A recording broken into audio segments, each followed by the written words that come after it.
Assalamualaikum warahmatullahi wabarakatuh. Sebelum perkenalkan nama saya Dr. Frania dengan NIM akhir 12514500083. Saya akan menjelaskan yang bagian A, import data dan struktur awal, wajib ada try atau accept. Jadi sebelum saya membuat code di dalam Python ini, di dalam folder Python ini, saya memasukkan data, yaitu data aktivitas 50 mahasiswa. Saya tuh import JSON, di mana saya menyuruh Python ini untuk membaca file JSON. Terus import pandas SPD. Jadi maksudnya itu pandas ini digunakan untuk mengubah data menjadi tabel. Dan pandas SPD artinya itu kalau misalkan kita ingin mengubah data menjadi tabel, nggak perlu pakai kata pandas tapi PD.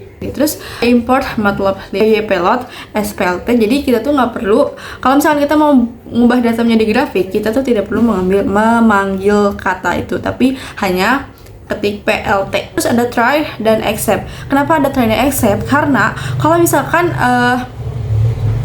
misalkan kita ingin menyalakan code, tapi kita tuh nggak mau code itu error.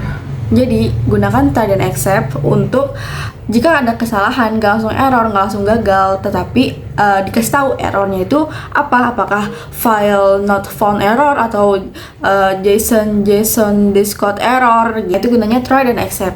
Lalu sini ada with open data aktivitas 50 mahasiswa. Jadi kita tuh membuka data data aktivitas 50 mahasiswanya itu. Saya membuat data aktivitas sama dengan JSON load F, di mana aku ingin mengubah file yang telah diberikan, yang telah dimasukkan ke folder itu menjadi data Python. Terus jika data itu kosong atau if not data aktivitas, jika cek itu data itu kosong apa enggak, maka akan muncul value error atau data itu kosong, res value error. Nah, di sini ada print jumlah mahasiswa di data aktivitas, learn data aktivitas. Jadi di sini itu aku ingin menampilkan di layar berapa mahasiswa yang ada di data tersebut gitu. Jadi kita perlu learn data aktivitas, menghitung satu persatu mahasiswa yang ada di data tersebut. Ada list, ada this.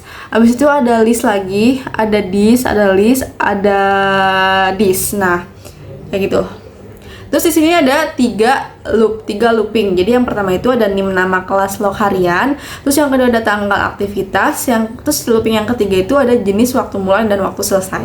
Nah, itu dibagi 3 loop. Kalau misalkan file itu ditemukan, maka Python ini akan menampilkan error.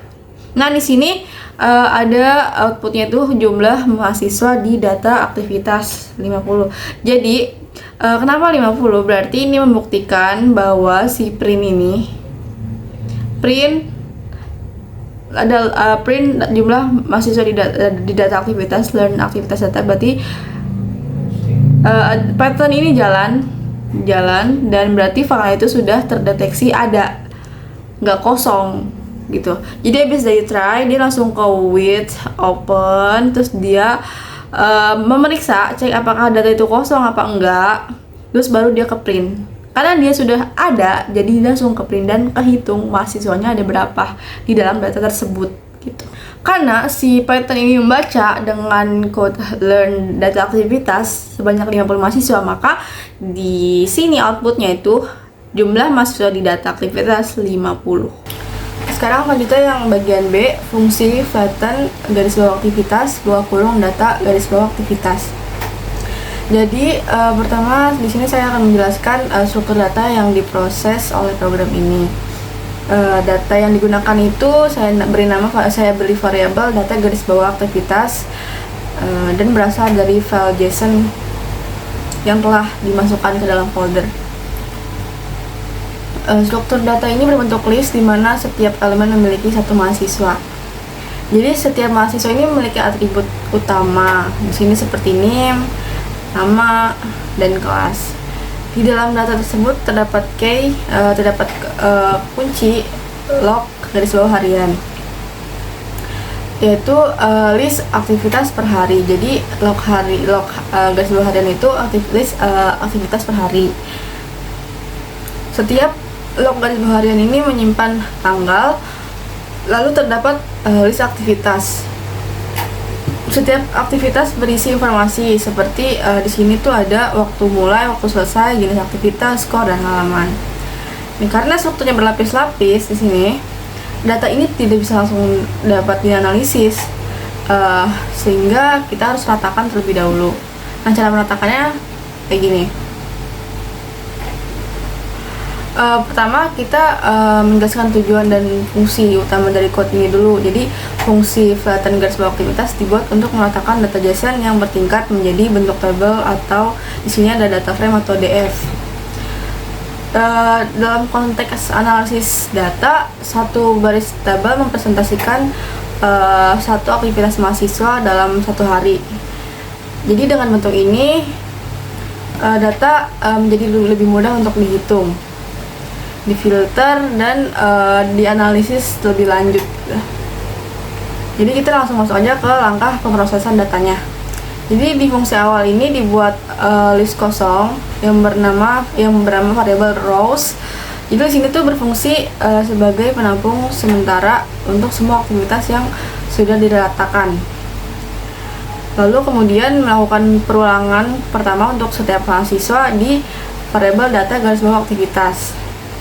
Lalu sini setelah itu dilakukan perulangan kedua untuk membaca log garis bawah harian dari mahasiswa tersebut. Penggunaan titik get bawah kurung string log garis bawah harian list ini bertujuan agar program tetap aman jika di sini mahasiswa tidak memiliki data log. Setiap log harian tanggal diubah menggunakan PD. Jadi log hariannya itu dibentuk tabel gitu. Terus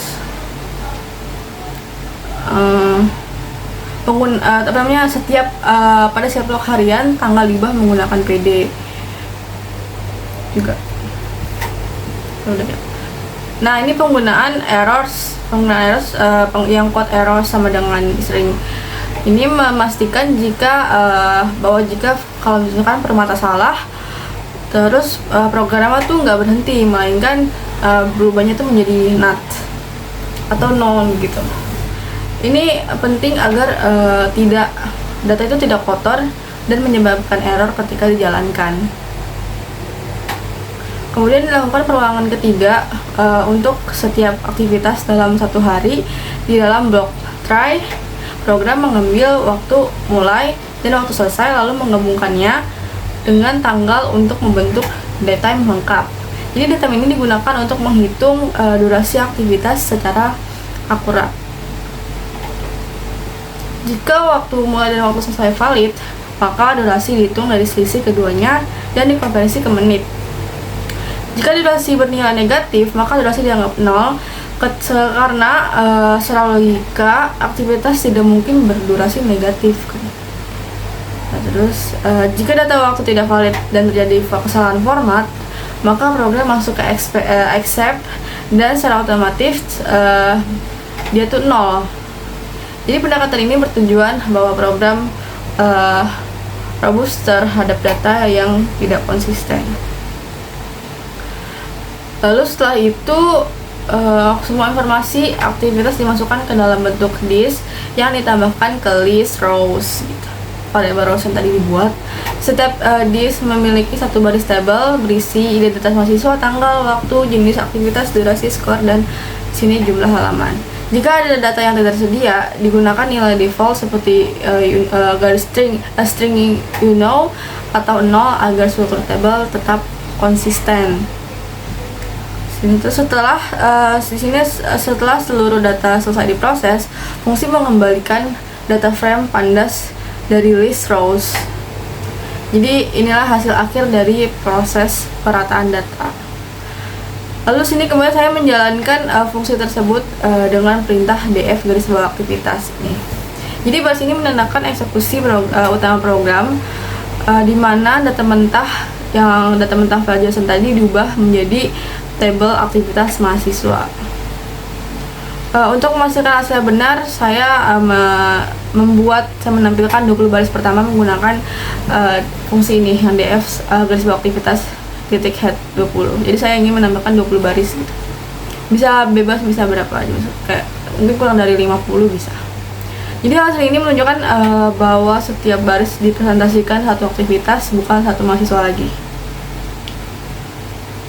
Terakhir saya menampilkan jumlah baris data frame menggunakan learn df garis bawah aktivitas code ini. Jadi jumlah baris ini menunjukkan total seluruh aktivitas dari semua mahasiswa, bukan jumlah mahasiswa yang tadi di code A, di bagian A. Hasil ini sudah sesuai pastinya secara logika, karena kenapa sesuai? Karena satu mahasiswa bisa memiliki banyak aktivitas dalam satu hari. Bagian C itu membentuk DF garis bawah perilaku per mahasiswa. Jadi di sini yang pertama saya mengelompokkan datanya itu menggunakan code ini, group by buka kurung list. Artinya satu kelompok mempresentasikan satu mahasiswa unik, karena identitas mahasiswa ditentukan oleh kombinasi NIM, nama, dan kelas. Jadi semua aktivitas milik mahasiswa yang sama akan dikumpulkan dalam satu grup. Kemudian pada setiap grup mahasiswa tersebut saya menerapkan fungsi apply dengan lambda g. Di sini g itu merupakan variabel yang mempresentasikan seluruh aktivitas dari satu mahasiswa dalam bentuk df atau df frame kecil. Dari data frame inilah berbagai indikator perilaku dihitung. Indikator pertama itu ada total garis bawah harian aktif. Jadi nilai ini tuh dihitung menggunakan glist, ini fungsinya glist string tanggal, yaitu jumlah tanggal yang unik. Artinya meskipun dalam satu hari mahasiswa melakukan banyak aktivitas, tetap dihitung satu hari aktif. Jadi ini menunjukkan konsistensi kehadiran mahasiswa dari hari ke hari, bukan intensitas aktivitas. Terus ini indikator kedua, total garis bawah aktivitas. Nilai ini dihitung menggunakan learn G, yaitu jumlah seluruh baris aktivitas mahasiswa tersebut. Jadi setiap baris ini merepresentasikan satu aktivitas, sehingga hasilnya menunjukkan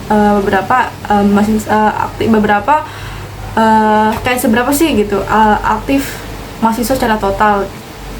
Terus ini yang ketiga, selanjutnya itu yang indikator ketiga, total durasi video. Jadi pada bagian ini saya memfilter aktivitas dengan code ini, jenis garis bawah aktivitas sama dengan ini string tonton video, lalu menjumlahkan kolom durasi menit. Jadi hasilnya menunjukkan total waktu yang dihabiskan mahasiswa untuk menonton video pembelajaran dalam satuan menit. Hal ini relevan untuk mengukur keterlibatan mahasiswa pada materi video.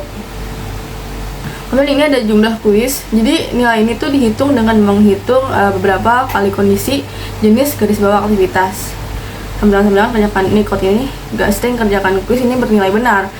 Karena kondisi boolean di pandas ini bernilai 1 untuk benar dan 0 untuk salah, jadi penjumlahannya langsung menghasilkan jumlah kuis yang dikerjakan oleh mahasiswanya sendiri. Terus indikator selanjutnya itu ada rata-rata skor kuis. Jadi pada bagian ini saya hanya mengambil aktivitas kuis dengan skor lebih dari 0. Tujuannya kenapa lebih dari 0? Karena menghindari nilai kosong atau skor yang tidak valid yang bisa merusak data rata-rata. Kemudian dihitung nilai mean dari skor tersebut sehingga menghasilkan rata-rata skor kuis mahasiswa yang valid. Lalu yang terakhir, saya menghitung jumlah jenis aktivitas berbeda yang dilakukan dengan code unik. Jadi di kolom jenis aktivitas, hasilnya menunjukkan keragaman aktivitas mahasiswa di sini. Misalnya apakah hanya menonton video saja atau juga mengerjakan kuis dan aktivitas lainnya. Jadi setelah semua indikator dihitung, maka hasil grup by itu dikembalikan ke tabel biasa menggunakan reset baseball index. Jadi langkah ini penting karena agar kolom NIM, nama, dan kelas itu tidak menjadi indeks, sehingga mudah dibaca dan dianalisis lebih lanjut. Jadi setelah saya menjalankan program ini dengan menampilkan DF perilaku head, jadi hasil yang muncul itu menunjukkan bahwa satu baris sekarang mempresentasikan satu mahasiswa, bukan satu aktivitas. Jadi saya menampilkan jumlah baris menggunakan learn burung df garis bawah perilaku. Jadi jumlah ini menunjukkan total mahasiswa yang analisis, bukan jumlah aktivitas. Jadi hasil ini sudah sesuai cara logika. pastinya karena sebelumnya itu data aktivitas yang banyak telah diringkas menjadi satu baris per mahasiswa. Lalu yang bagian D, kriteria personal hantu versus normal, dan itu tidak boleh abstrak syaratnya, salah satu syaratnya. Jadi setelah data perilaku mahasiswa diringkas, saya melakukan pelabelan perilaku menggunakan fungsi label garis bawah hantu. Jadi fungsi ini bekerja per baris. Artinya satu mahasiswa dianalisis dalam satu kali proses. Mahasiswa diberi label potensial garis bawah hantu syaratnya jika memenuhi 4 kriteria sekaligus. Jadi di sini 4 kriterianya itu yaitu jumlah aktivitas sangat banyak, durasi menonton video tinggi, hampir tidak pernah mengerjakan kuis, dan jenis aktivitas yang dilakukan sangat sedikit.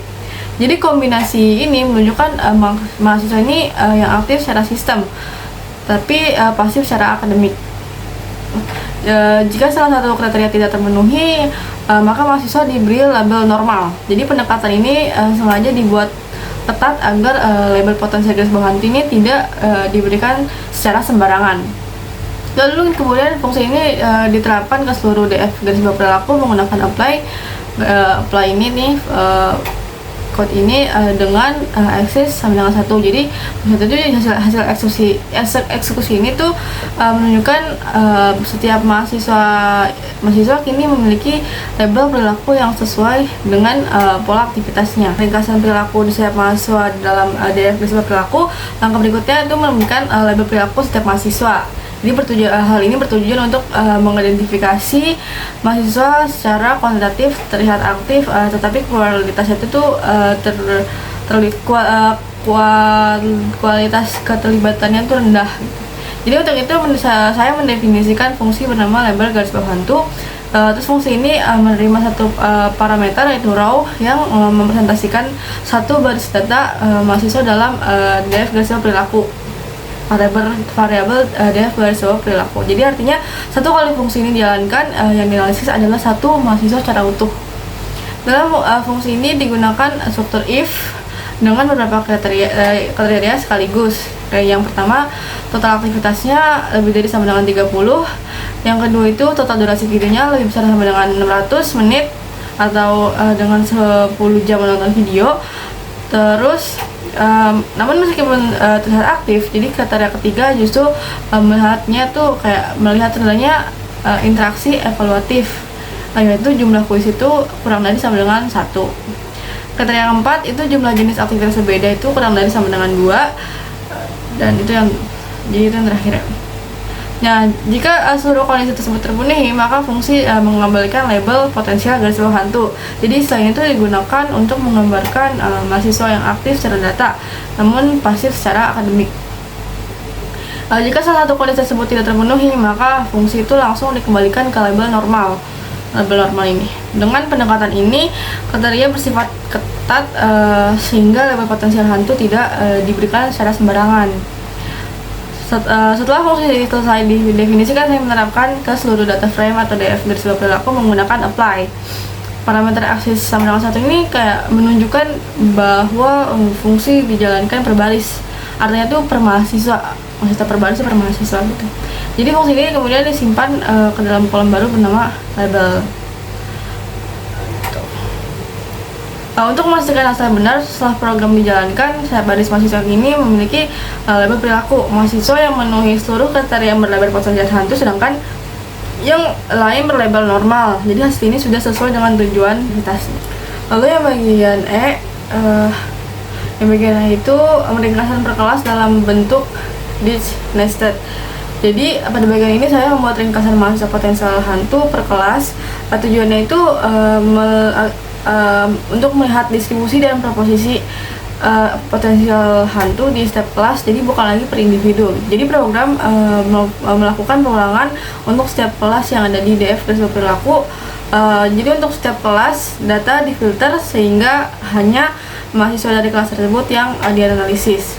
Lalu kemudian dihitung 3 hal utama, yaitu jumlah total mahasiswa dalam kelas, jumlah mahasiswa yang berlabel potensial hantu, dan persentasenya terhadap total mahasiswa kelas tersebut. Jadi hasil perhitungan ini disimpan dalam disk ringkasan garis hantu dengan nama kelas sebagai key atau kunci. Jadi struktur ini tuh memudahkan pembacaan dan pelaporan hasil analisis gitu. Saat program dijalankan, hasil ringkasan ditampilkan per kelas. Output yang muncul sudah sesuai. Kenapa? Karena setiap kelas ini menampilkan total mahasiswa, jumlah potensial hantu, dan presentasinya secara konsisten. Itu bagian F, laporan teks dengan looping. Jadi pada bagian ini saya menampilkan hasil ringkasan dari potensial hantu berkelas dalam bentuk format yang lebih mudah dan lebih rapih untuk dibaca gitu. Jadi program ini melakukan perulangan daripada ringkasan hantu sehingga setiap kelas itu ditampilkan tuh satu persatu. Jadi untuk setiap kelas ditampilkan 3 informasi pertama. Yang pertama itu total mahasiswa, kedua jumlah mahasiswa berlabel potensial hantu, dan yang ketiga itu presentasinya. Nah, penggunaan format output ini bertujuan agar hasil analisis itu jelas, konsisten, dan dapat mudah untuk dipresentasikan gitu. Jadi hasil ini sesuai, hasil yang output ini sesuai nih karena setiap kelas ini menampilkan data yang sama, strukturnya dan langsung merefleksikan perhitungan pada tahap selanjutnya. Lalu yang bagian G ini analisis singkat, dimana disajikan decode dan dijelaskan di video. Jadi pada bagian ini saya memfilter mahasiswa yang berlabel potensial hantu dari DF perilaku yang menyimpannya itu ke dalam DF hantu. Kemudian ditampilkan daftar NIM, nama, kelas agar hasil analisis ini mudah diverifikasi, mudah diverifikasi gitu. Terus selanjutnya program ini mengecek apakah DF hantu ini kosong atau tidak. Nah, kalau kosong maka akan ditampilkan kesimpulan bahwa tidak ada mahasiswa yang memenuhi kriteria dari si potensial hantu ini secara bersamaan, yang berarti keterlibatan mahasiswa ini masih dibilang cukup seimbang gitu. Jika terdapat mahasiswa potensial hantu, program mengambil satu contoh kasus dan membandingkannya dengan mahasiswa normal dari kelas yang sama gitu. Jadi perbandingan ini tuh digunakan untuk menjelaskan secara konkret atau benar perbedaan pola aktivitas, sehingga hasil analisis itu tidak hanya berupa angka tetapi juga interpretasi dari perilaku gitu. Nah, ini hasil ini itu sudah benar karena langsung merefleksikan logika pelabelan dari fungsi dari code bagian G itu sendiri dan data pada tahap sebelumnya. Lalu selanjutnya bagian H, sequence pattern meaning, apakah mahasiswa mengikuti urutan ideal. Jadi pada bagian ini saya menganalisis urutan aktivitas belajar mahasiswa itu bukan hanya jumlah dan durasinya. Sini jumlah dan durasinya saja, tapi pertama saya mendefinisikan urutan aktivitas ideal, yaitu menonton video, membaca materi, mengerjakan kuis, lalu diskusi. Nah, urutan ini mempresentasikan alur belajar yang dianggap paling efektif. Lalu selanjutnya saya membuat fungsi untuk mengambil urutan aktivitas per hari untuk setiap mahasiswa. Jadi aktivitas ini tuh diurutkan berdasarkan waktu mulai agar kronologis, lalu dikelompokkan per tanggal sehingga diperoleh urutan aktivitas harian. Lalu kemudian setiap urutan aktivitas harian ini dinilai menggunakan fungsi skor garis bawah ini, fungsi skor garis bawah sequence. Jadi jika urutan ideal muncul sesuai urutan diberikan skor 1, jika muncul secara terbalik diberikan skor 0,5, jika tidak mengikuti polanya maka skor 1 0. Nah, lalu skor harian tersebut kemudian dirata-ratakan untuk setiap mahasiswa sehingga diperoleh nilai rata-rata kesesuaian urutan aktivitas ideal. Nah, nilai ini disimpan pada kolom pada variabel rata-rata garis bawah urutan garis bawah ideal gitu. Jadi saat program dijalankan, hasil yang ditampilkan ini menunjukkan skor urutan ideal beserta label perilaku mahasiswa. Hasil ini sesuai karena hasil output ini sesuai karena mahasiswa dengan aktivitas lebih terstruktur cenderung memiliki skor urutan ideal yang lebih tinggi, sedangkan potensial hantu cenderung memiliki skor yang lebih rendah. Bagian ini saya menghitung rata-rata skor urutan aktivitas ideal berdasarkan label mahasiswa. Data ini kan dikelompokkan menjadi 2 kategori, yaitu normal dan potensial hantu. Lalu dihitung nilai rata-ratanya dengan pada rata-rata garis bawah urut garis bawah ideal untuk masing-masing label ini. Jadi saat program dijalankan, hasil yang muncul ini menunjukkan perbedaan pola urutan aktivitas antara 2 kelompok. Ya, dan hasil ini tuh sesuai karena mahasiswa normal cenderung memiliki alur belajar yang lebih terstruktur dibanding potensial hantu. Bagian I, window actions analysis aktivitas sesi belajar. Jadi pada bagian ini saya menganalisis pola sesi belajar mahasiswa, bukan lagi beraktivitas tunggal. Jadi sesi belajar didefinisikan sebagai rangkaian aktivitas yang berurutan dengan jeda tidak lebih dari 30 menit dan masih pada tanggal yang sama. Lalu fungsi segmen sessions itu membagi aktivitas mahasiswa menjadi beberapa sesi berdasarkan jeda waktu antara aktivitas. Jika jeda lebih dari 30 menit atau sudah berganti hari, maka dianggap sebagai sesi belajar baru. Lalu setelah sesi terbentuk, saya menghitung statistik per mahasiswa, yaitu rata-rata durasi sesi belajar, rata-rata jumlah aktivitas dalam satu sesi, dan total jumlah sesi belajar. Statistik ini kemudian digabungkan ke dalam variabel DF perilaku. Selanjutnya saya melakukan visualisasi scalar plot untuk membandingkan mahasiswa normal dan potensial hantu. Sumbu X menunjukkan rata-rata durasi sesi belajar dan sumbu Y menunjukkan rata-rata aktivitas per sesi. Lalu hasil grafik menunjukkan perbedaan pola belajar. Mahasiswa normal cenderung memiliki sesi belajar yang lebih struktur dan padat, sedangkan di sini potensial hantu cenderung memiliki sesi yang lebih panjang atau kurang terfokus gitu. Terus juga di hasil di perintahan ini kan dia kan pakai PLT kan. Nah, balik lagi ke bagian pertama. Balik lagi ke bagian pertama. Di sini PLT ini kan MATLAB lib.pyp plot. Nah, itu fungsi untuk mengubah data menjadi grafik gitu. Jadi kenapa nggak table, kenapa nggak kata-kata, melainkan ini grafik karena menggunakan fungsi ini karena kita mengimport matplotlib.pyp plot as PLT. Jadi mengubah data menjadi grafik gitu. Terima kasih.